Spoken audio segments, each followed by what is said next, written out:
What you're about to see is my first attempt at making a video on location. It's not ideal, I kinda forgot that wind exists and I will have to buy an external microphone. Regardless, I had a lot of fun filming it, and I've decided to edit the video and release it. I can only hope that I will gradually learn and my videos on location will get a lot better.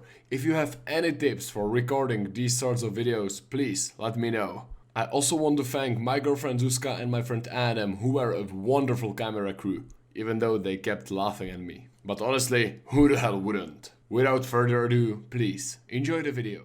Hey, it's Zlat and I'm here in front of the National Memorial in Prague. Why are we here? To talk about Jan Žižka, and why exactly did the communist government decide to idolize him and build him a memorial such as this? While the memorial itself was built between the years 1929 and 1933, the statue here was put there in the 1950s. The memorial's purpose was to commemorate the Czechoslovak legions and Czech resistance fighting in the First World War, but the statue was purely an invention by the communist government. In addition to the statue of Jan Žižka, inside of this building was also a mausoleum for the communist president Klement Gottwald. And the mausoleum was in there between the years 1954 and 1962, until the body started rotting away and it had to be closed down.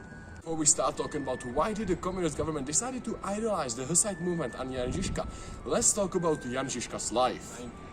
Jan Žižka was born in Wrocław in 1360.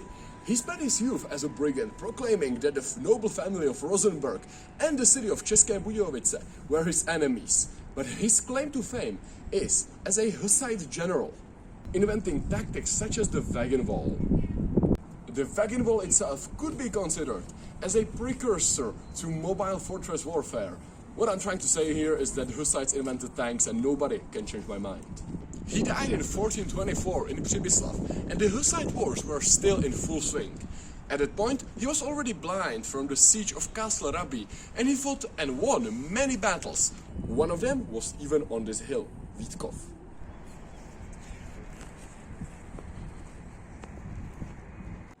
And now, why did the communist government decide to turn Jan Žižka and the Hussite movement into a national symbol?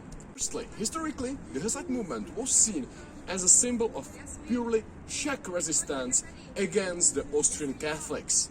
This increased over the First Republic and of course died down during the Second World War and the German occupation.